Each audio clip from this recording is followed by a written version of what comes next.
Alam niyo po, pag sumusuway ang anak sa isang magulang, kasabay nun, binabaliwala niya yung authority ng magulang sa kanyang buhay.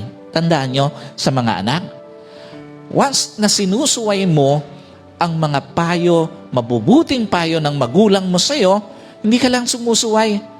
Binabaliwala mo rin yung authority niya sa buhay mo. In a sense, pinapakita ng anak sa magulang, hindi ko kailangan ng sinasabi mo. Sa mga magulang, di ba sobrang sakit nun? Pagka pinaparamdam sa'yo ng anak mo na parang hindi niya kailangan yung sinasabi mo, totoo ba? Sobrang sakit nun? And in a sense, pag sumusuway ang anak sa isang magulang, pinaparamdam mo sa magulang mo na kahit hindi ko gawin yung sinasabi mo, mapapaayos ako. Totoo po ba? Sobrang sakit sa isang magulang, pag ang pinaparamdam ng anak, kahit hindi ko sundin yung payo mo, ayos lang ako. Napakasakit sa isang magulang na ganun yung pinaparamdam ng anak. At madalas, naipaparamdam niya to sa mga panahon na puro pagsuway yung ginagawa niya sa kanyang magulang. Alam niyo po, again, bilang magulang, napakasakit na ipamata sa'yo ng anak mo na hindi naman niya kailangan yung sinasabi mo. Napakasakit bilang magulang na ipamata sa'yo ng anak mo na hindi naman niya kailangan ng payo mo. At napakasakit bilang magulang, lalo na bilang ina, na ipamata sa'yo ng anak mo na kaya naman niya kahit wala ang gabay mo. Yung mga anak na sumusuway sa magulang, ito yung pinapakita mo sa kanya at pinaparamdam mo. Kaya mo buhay kahit wala sila. But I tell you, subukan mo. Pagdating ng panahon na wala na yung magulang mo, marirealize mo gaano kasakit ang walang magulang na nagpapayo. Totoo po ba? Ngayon, parang gaya nung aking nabanggit, parang okay lang yan eh. But later on, marirealize mo ang hirap pala ng walang nagpapayang magulang. Again, alam niyo po, ito ang totoo. Mas masakit pag ang anak ang nagmemenos sa isang magulang. Baka po meron tayo na hello, sir.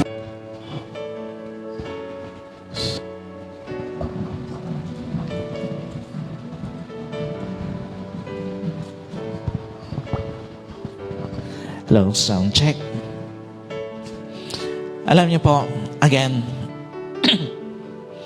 sa mga magulang, okay lang naman yun kapag ka ang nang mamalit sa'yo, nagmemenos sa mga sinasabi mo, yung mga tao sa paligid mo. Totoo po ba yan? Pero pansinin nyo, iba ang sakit kapag ka ang anak mo, yung nagmemenos sa mga sinasabi mo.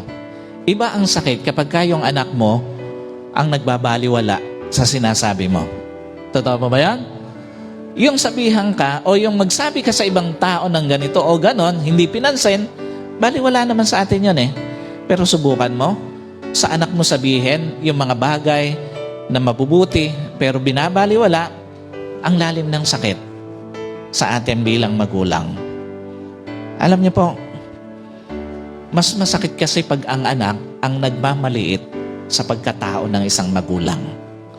Mas masakit pag ang anak ang nagbabaliwala sa pagkatao ng isang magulang. At madalas, nararanasan ito ng isang magulang sa paulit-ulit na pagsuway ng isang anak. Nararanasan ito ng maraming mga magulang sa paulit-ulit na pagbaliwala ng anak. At madalas nararanasan ito ng magulang sa paulit-ulit na pagbaliwala sa pagkatao ng kanyang magulang. Now, the question is, ano nga ba yung mga karaniwang dahilan bakit may mga anak paulit-ulit ang nagiging pagsuway sa magulang, lalo na sa isang ina? Alam niyo po, unang-una, impluwensya ng magulang. Ang malungkot na realidad. Sabi dun sa Proverbs 19 verse 18, meron tayo? Alam niyo po, sabi doon, ituwid mo ang iyong anak habang may pagkakataon pa, kung hindi, ikaw na rin ang nagtulak sa pagkawasak niya. Sino po naniniwala, bilang magulang, you can bring the best or the worst to your child? Totoo po ba yan? Bilang magulang, pinakamagaganda at pinakapapangit o mapapangit na bagay ang pwede mong ihatid sa iyong anak. Totoo ba bilang magulang, mabuti at masamang nakikita ng anak mo sa iyo, pwede niyang gayahin sa iyo? Naniniwala po kayo doon? At totoo po ba bilang magulang, mabuti at masamang naririnig ng anak mo sa iyo, pwede niyang gayahin? Lahat ng nakikita niya sa iyo, mabuti o masama, lahat ng naririnig niya sa iyo, mabuti at masama, pwedeng gayahin ng anak mo sa iyo. What's the point? Una, magulang ang pinakaresponsable sa pagkabuo ng pundasyon ng pagkatao ng anak. Totoo po ba? Malaki kinalaman ng magulang sa paraan ng pakikitungo ng anak sa iba. Totoo po ba yan? Malaki ang kinalaman ng magulang sa paraan ng pakikipag-usap ng anak sa iba. At malaki ang kinalaman ng magulang sa paraan ng pagpapahalaga ng anak sa iba. Kung papaano siya makitungo sa iba, kung papaano siya magpahalaga sa iba, kung papaano siya makipag-usap sa iba, lahat ng iyon, malaki ang kinalaman ng magulang. Alam niyo po, again, napakalaking porsyento ng pundasyon ng personality ng isang anak, nakita, narinig, at nagaya niya sa kanyang magulang.